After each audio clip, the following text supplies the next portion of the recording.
অনেক যত্ন করেছো। কুকুর যত্ন, রাস্তার কুকুর আমার এরকম থাকে না। একটা কথা বলে গো, 42টা কুকুর নিয়ে আমি রাস্তায় চলি, 10টা বিড়াল, তারা কেউ এরকম অবস্থায় চলে না যার টিক ফিভার হয়ে গেছে। মানে ওর অবস্থা কিন্তু একদম রাস্তার কুকুরের মতো অবস্থা, হাইড্রোসিল হয়ে গেছে। তুমি আবার বলছো ভালো আছে, বলো না তোমরা নিজেরাই। আমি আরেকটা কমিট করে দিচ্ছি, আপনাকেও কমিট করতে হবে, আমিও আপনার কাছে কমিট করছি। ফার্দার কিন্তু আমি কুকুর যদি বার করি আপনার বাড়িতে কিন্তু আমি কোনো ব্রিড ডগ দিতে দেবো করে না, এই করে না। তাহলে কেন এনেছিলেন? ও তো 2.5 বছর, আপনার 2 বছর 7 মাস আগে বাড়িতে রয়েছে। আর এটা কিন্তু একদিনের অ্যাগ্রেশন নয়, ওর এটা কখনোই হতে পারে না। আজ আমি আপনাদের সামনে চন্দননগরের ডোডোর আপডেট আনছি।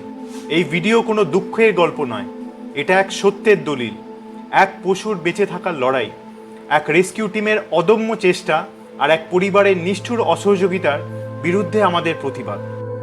ডোডো একটা নিরীহ প্রাণ।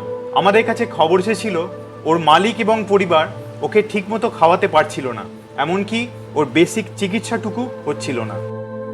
তাই আমাদের টিম জাইমন্ডস আপনাদেরই সমর্থনে ওর দায়িত্ব নিয়েছিলাম, ওর ভ্যাকসিনেশনও করানো হয়েছিল, আর বলা হয়েছিল যে ওর অ্যাডপশনের জন্য আমরা চেষ্টা করছি। কিন্তু আমরা রেস্কিউ করতে গেলে ওদের পরিবার টাকা দাবি করে। হ্যাঁ, আপনি ঠিকই শুনছেন, একটা অসুস্থ কুকুরকে যাকে ওরা নিজেরাই বলে ভালো রাখতে পারছে না, তাকে নাকি দামে কিনতে হবে। আমরা স্থানীয় থানায় রিপোর্ট করেছি। প্রাণী সংক্রান্ত আইন অনুযায়ী এগুলি অবৈধ। ওরা নিজেরাই স্বীকার করেছে আর্থিকভাবে কুকুরের যত্ন নিতে পারছে না, অথচ আজ ওকে আটকে রেখেছে। আমাদের দৃঢ় বিশ্বাস ইতিমধ্যেই কোনো ব্রিডার ওদের কাছে মোটা অঙ্কের অফার করেছে, তাই ওরা আজ আমাদের সঙ্গে যোগাযোগ বন্ধ করে দিচ্ছে। তাই আজ আমরা প্রকাশ করছি একটা পূর্ণ ভিডিও ক্যাটালগ, ভিডিও প্রমাণ সহ, যাতে মানুষ বুঝতে পারবে আমরা কোনো অন্ধকারে কাজ করি না। আমরা চাই প্রতিটা রেস্কিউ মানুষের চোখের সামনে হোক। আমি একটা কথা বলছি, আপনাকে দুটো অপশন দিলাম, দুটো অপশনের মধ্যে কোনটা আপনার জন্য আছে বলুন, আমি সেটারই ব্যবস্থা করে দিচ্ছি। হয় ওরা কুপার্সে গিয়ে দিদির সাথে গিয়ে সমস্ত ওনার দায়িত্ব থাকবে। আমি কাটছি না, আমার প্লিজ করবেন না, ও না করছে, না, এখানে প্লিজ, না এখানে প্লিজ করবেন না, দাঁড়ান আমাকে কথা বলতে দিন। প্লিজ এরকম বলবেন না। তুমি না করছো, আমি না করি, আমি না করি। সব সময় এই উল্টো পাল্টা লেখা দিয়ে ভিডিও আমি আমার শ্বশুরবাড়ির ক্ষেত্রে তো অসুবিধা হবে, তাই না? উনি সে ওখানে গিয়ে ভিডিওটা করছেন, আমি বলছি না ওকে করতে হবে। দেখুন, আমি দুটো রাস্তা দিচ্ছি, আপনারা দিতে চাইছেন না এখন, এটা আজকে কথা, আগের কথা নয়। সেখানে দুটো রাস্তা। এখন যদি আমরা গাড়ি ফাড়ি সব ঠিক করে এসেছি, সমস্ত কিছু ক্যাচার নিয়ে এসেছি, যে ডগ ক্যাচার, যে ভালোভাবে ডগকে হ্যান্ডেল করে, হ্যান্ডলার যারা, সে গাড়িতে তুলে দেবে, আমরা গিয়ে ওকে জায়গা মতো কুপার্সে ছেড়ে আসবো। সেই একটা রাস্তা আছে, খরচ বহন সমস্ত কিছু ওনার দিক থেকে হবে। আর সেকেন্ড হচ্ছে, আপনারা যদি এখন ছাড়তে না চান, আপনারা কথা পাল্টাচ্ছেন, তাহলে ওকে ঘরে রেখে, আমি বলছি ঘরে রেখে যে ট্রিটমেন্ট পাওয়া যায়, সেটা খরচ কিন্তু আপনাদের বিয়ে করতে হবে। ইভেন এখন যে আমরা যে ইনভেস্টমেন্টগুলো এত করেছি, সেই টাকাগুলো আমাদের ফেরত চাই, আমাদের সময়টা ফেরত চাই। আর সময় দেবো না, কি বলছেন? যদি দিয়ে যান, এই যে আপনি বলেন 3 মাস পর বা 2 মাস পর যে দিয়ে দেয়, 1 মাস পর, যাই হোক সেটা কি আমাদের বাড়িতে তখন যদি অস্বীকার করা হয় যে না দেওয়া হবে না, তাহলে সেটা পারমিশন নেব না। না, আমরা তো লিগ্যাল পেপারে নিয়ে যাব। আপনাকে আমি নিয়ে যাচ্ছি, ওর যে ভালো হয়ে গেছে, ওকে যে সার্টিফিকেট দিয়েছে, ওকে আপনি কি নিতে চান? আপনি যদি বলেন হ্যাঁ আপনাকে দেবো, কিন্তু আমার একটা টাকা বেরাবে, আমাকে প্রত্যেকদিন এভরিডে 2 টাইমস আমাকে এই বিজ্ঞাই আমি কি বলছি, এইখানে এই যে আমি এতটা দায়িত্ব নিয়ে খরচ করে তারপরে সমস্ত ট্রিটমেন্টটা হবে, ওকে রাখার খরচ, তারপরে ট্রিটমেন্টের খরচ, ট্রেনিং এর খরচ, সেটা যে উনি এতটা খরচ করছেন কি স্বার্থে? বাচ্চাটা ঠিক থাকছে কিনা? আপনাকে যদি আপনি তারপরে হ্যান্ডলিং, মানে হ্যান্ডওভার দেওয়া হয় আপনাকে, আপনার এই বাড়িকে, আপনার মামাকে, তাহলে তার ডে টু ডে আপনার সমস্ত এভিডেন্স ওনাকে দিতে হবে। বাচ্চা এই সময় খাচ্ছে, এই সময় হচ্ছে, রেগুলারের ভিডিও দিতে হবে, আর প্রপার টাইমে। যদি আমি এতটুকু আমরা দেখি যে এটা বাচ্চাটার এই 3:30 4টের সময় দুপুরে খাওয়া হচ্ছে, বা রাত 12টার সময় রাতে খাওয়া হচ্ছে, সেটা কিন্তু তাহলে আমরা লিগ্যাল প্রসিডিউরে যাব। তখন বাচ্চা তো ফেরত পাবেনই না, উল্টে আপনাদের এগেইনস্টে আমি অ্যানিমাল ক্রুয়েলটি ইয়েতে সেকশনে ফেলবো। ওর এমনিতেও টিক ফিভার আছে, কিন্তু শরীর ভালো না, ব্লাড টেস্ট করলে কিন্তু অনেক কিছু বেরোবে। দাদা একটু খাবারটা দেখাবেন। ওটা বড় হয়ে গেছে, ও হাইড্রোসিল হতো, প্রচুর ট্রিটমেন্ট হবে। আমি কি আছে একটু বলুন দাদা খাবারে? চিকেন ব্যাস একটু স্টু দেবেন, ঝোলটা একটু দেবেন, হ্যাঁ এত ড্রাই দেবেন না। ঝোল দেওয়া হয়। না ঝোল দিতে হবে, ঝোলটা খুব ইম্পর্টেন্ট। আচ্ছা খেয়ে নাও খেয়ে নাও খেয়ে নাও, তোমার ভাত কেউ খাবে না, খাও। না ওই জন্য লেগে গেছে খারাপ। খাও বাবা, খেয়ে নাও। খাও, খেয়ে নাও বাবা। খাও, খাও, খাও, খাও। আমি বাড়ি বসে চিকিৎসা করবো, বাড়ি বসে চিকিৎসা করবো, বাড়ি বসে চিকিৎসা করবো। করবেন তো? আমি তাহলে সেরকম লোক ঠিক করে দেবো, আর সেটা বলবো। কিন্তু বিয়ার কিন্তু আপনাদের করতে হবে। তো সেটা কিরকম কি খরচা হবে? কোনো ঠিক নেই। আমি বলছি এবার একটুখানি প্লিজ স্টপ করে কোনো দিন। ঠিক কেন, নেই। এটা দরকার আছে? তাহলে এটা মালিকের কাছে অবধি যাবে, আপনি কি ভাবছেন? বলুন কিরকম কি খরচা? মোটামুটি এটা ডিপেন্ড করছে ওই 5-7 হাজার টাকা তো পড়বে, 5-7 হাজার মান্থলি। মোটামুটি ধরুন ওর মেডিকেশন আছে, মেডিসিন তো পড়বে, প্রপার মেডিকেশন। তার সাথে হচ্ছে ওর ট্রেনিংয়ে পার ডে হিসেবে কেউ 1000 নেয়, কেউ 2000 নেয়, কোনো ঠিক থাকে না। সাপ্তাহিক হিসেবেও নেয়, সপ্তাহে 2 দিন আমি একটা কথা বলছি। 2000 টাকা। কারণ আপনারা ঠিক করলেন তো, এটা যদি আপনারা সাথে এসে দেখে যাবেন, তাহলে তো আমরা এত আমাদের যদি- time নেই না দেখতে না, যাওয়ার। আপনার ধরুন কোনো কিছু দাঁড়ান, form দাঁড়ান, বা কোনো কিছু দাঁড়ান, যদি একটা কথা সেটা বলছি। আমরা করি। আপনাদেরকে তো আর বিশ্বাস করতে পারছি না আমরা। এটা হচ্ছে খুব ফ্যাক্ট। আপনারা আগের দিন একটা কথা বললেন, আজকে আরেকটা কথা বলছেন। এখন যদি আমরা আমাদের লোক ঠিক করিয়ে না করাই, তারপরে আপনারা আপনাদের লোক ঠিক করিয়ে করাবেন, না, তখন না, আমরা তো চেক করবেন। এই সেটা না না আপনাদের চেক দেখে সে তো হ্যাঁ করে যাবে। সেটা তো আপনারা ভালো বুঝেন। ও তার মানে বুঝতে চাইছেন যে আমরা ঘন ঘন আসি না, টাকা খরচ করে এত আমি সময় আমি নষ্ট করি। জিজ্ঞেস করছি যে এগুলো কি হবে, আমি জিজ্ঞেস করছি। না হবে না, ওই অপশনটা আমি বিশ্বাসই করতে পারছি না আপনাদের। অপশনটা যদি আগের বার বলতেন যে ম্যাডাম আপনি, আমি যদি অপশনটা সেদিনও দিয়েছিলাম, উই হ্যাভ আমি তো এভিডেন্স। আমার দিদার কথা ভেবে এখানে এই এসেছি, দিদার এত- কথা ভেবে আপনি আর আগের দিন কিছু- ভাবেননি, কিন্তু সরি আগের দিন দিদার কথা ভাবেননি। করাবেন নিয়মিত, তাই তো? আপনি কি ওটা 1 মাস 1.5 মাস 2 মাস ফেলে রেখে দেবেন? ফেলে রেখে দেবেন না। না না তখন টাকার চিন্তা করবেন, আপনি বলুন তো। আমি আপনাকে 15 দিন টাইম দিলাম, ঠিক আছে? 15 দিনের মধ্যে ওকে ডাক্তার দেখাবেন, ডাক্তার দেখিয়ে ওর ওষুধ start শুধু হবে। ডাক্তার না, ট্রেনারও অলসো। ওষুধ start- ওষুধগুলো আমরা রেগুলার যেদিন যেদিন ও ট্রেনিং এ আসবে, পুরো ওই 1 ঘন্টা ট্রেনিং আমরা দেখবো লাইভ। প্রত্যেকদিন ওটার ভিডিও হবে, প্রত্যেক দিনের ওটা কোর্স হবে। আমার জানা নেই, বলুন দাদা, আমার জানা নেই, আমার জানা নেই। কম করে বলুন। ওরা বলছে ওরা রিজনেবল আরো পাবে, ওরা রিজনেবল না, আমি তো খুঁজুন। একবারও বলিনি পাবো, এটা আপনি অন্য কথা বলছেন, একবার একটা বলিনি। মিনিট দাঁড়ান, আমি আমার পক্ষে হয়তো সম্ভব হবে না, আমি লোক ঠিক করে আপনি দেবো। লোক ঠিক করে সেটা একটু এবার তার সাথে আমাকে কথা বলতে হবে আজকে গিয়ে।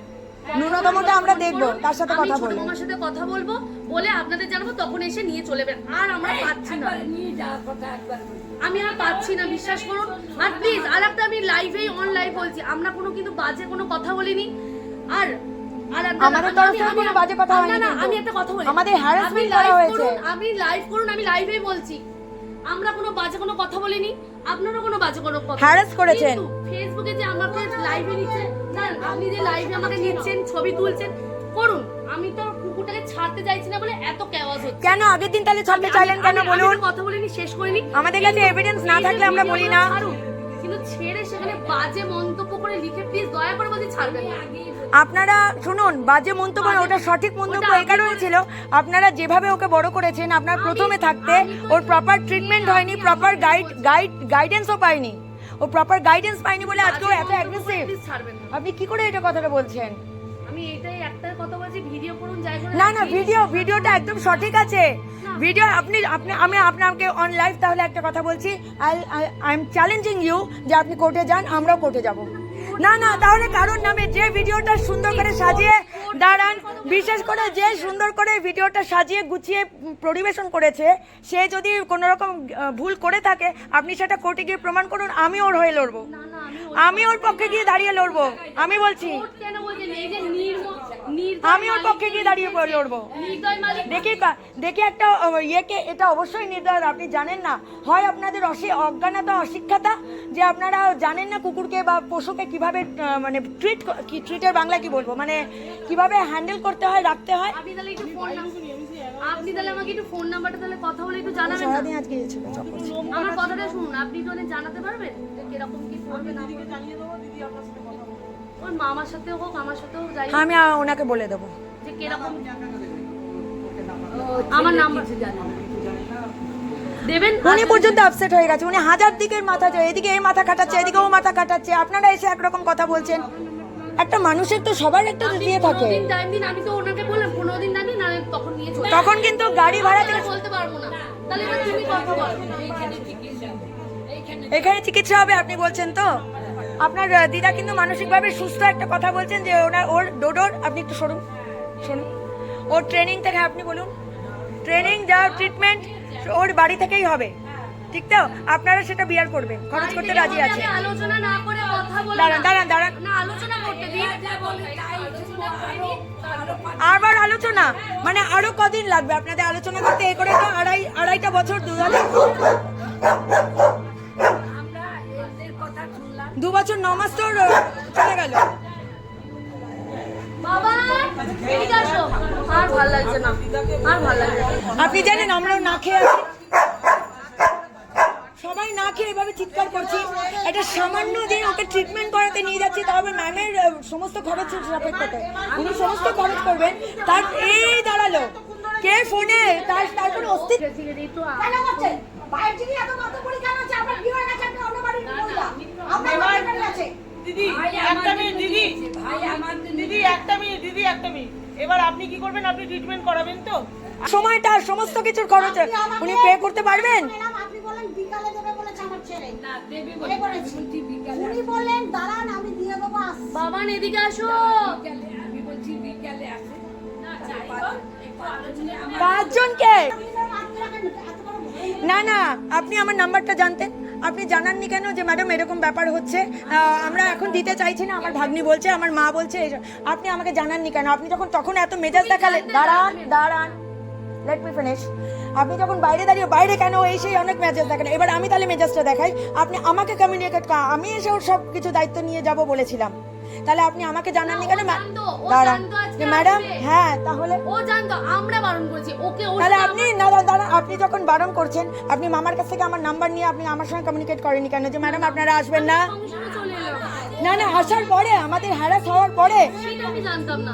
ওইসব নাটক করবেন না প্লিজ, এইসব নাটক করবেন না, এটা একদম ডাহা ফালতু কথা আমি বলছেন। জানতাম না, আপনি যখন কাউন্সিলের বাড়ি গেছেন তখন আমি জানলাম, তখন জানতাম, আমি তখন জানতাম, আমি জানলে তো তখনই একটা মানুষ সৎভাবে এসছে, একটা প্রপার কাজ করবে, আপনাদের বাচ্চা হয়তো পরে ফেরতও পেয়ে যেতেন আপনারা, যদি ওর ঠিকঠাক দেখাশোনা হতো।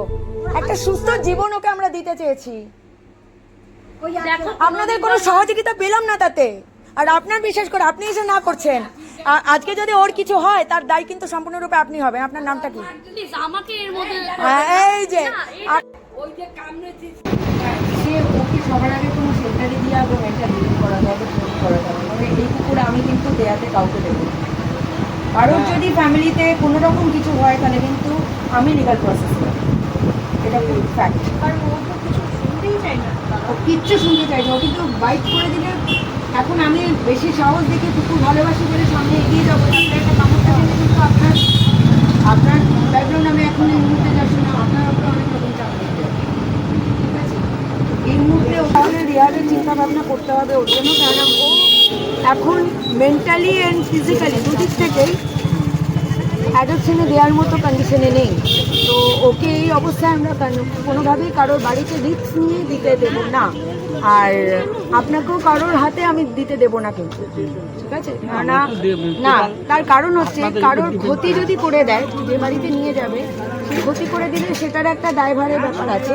তার সাথে হচ্ছে কোনো ওরা যেটা আপনারা মনে করেন কোনো ব্রিডার হয়তো লোভে করে আপনাকে ফোন করবে, কন্ট্যাক্ট করার চেষ্টা করবে, ব্রিডারের হাতে তো একেবারেই না। আমরা কিন্তু ইলিগাল ব্রিডিংয়ের বিরুদ্ধে আমরা লড়াই করে যাচ্ছি, তো ব্রিডারের হাতে তো আমি ফেলতে দেবোই, দিতে পারি না। তো আমি আপাতত ওর রিহাবের চিন্তাভাবনা করছি, যেখানে ওর মেন্টালি আর ক্যাস্ট্রেশনটা করিয়ে দেওয়ার খুব তাড়াতাড়ি চেষ্টা করছি, মানে পাড়ার কুকুরের মেরে ঠ্যাং ভেঙে দেওয়ার জন্য না, জাস্ট অ্যালার্টনেসের জন্য, যাতে আমার দেশি বা আমার ঘরের বাচ্চাটার উপরে ওরা হিংসের থেকে অ্যাটাক না করে। সিকিউরিটি বা সব ইয়েটা রাখুন, সেইটুকু রেখে আপনি বেরোবেন। সবাই দিচ্ছি, মেক শিওর যে ওকে আমি যদি রিহাবে পাঠাই তারপরে কিন্তু আমি আপনাদের হাতে আমি দেবো না। আর নেক্সট হচ্ছে যদি নিতে হয় প্রপার সব কিছু মেনটেন করে আপনাদের নিতে হবে, সেটার সিচুয়েশন বুঝে কন্ডিশন বুঝে আমি ডিসিশন নিতে পারবো। আমি জিজ্ঞেস করলাম কথাটা, কিছু মনে করবেন না। দিদির জন্য জিজ্ঞেস করলাম, ও ভালো থাকুক। আমি কোনো ব্রিড ডগ আপনার বাড়িতে অ্যালাউ করতে পারছি না। মানে বলতে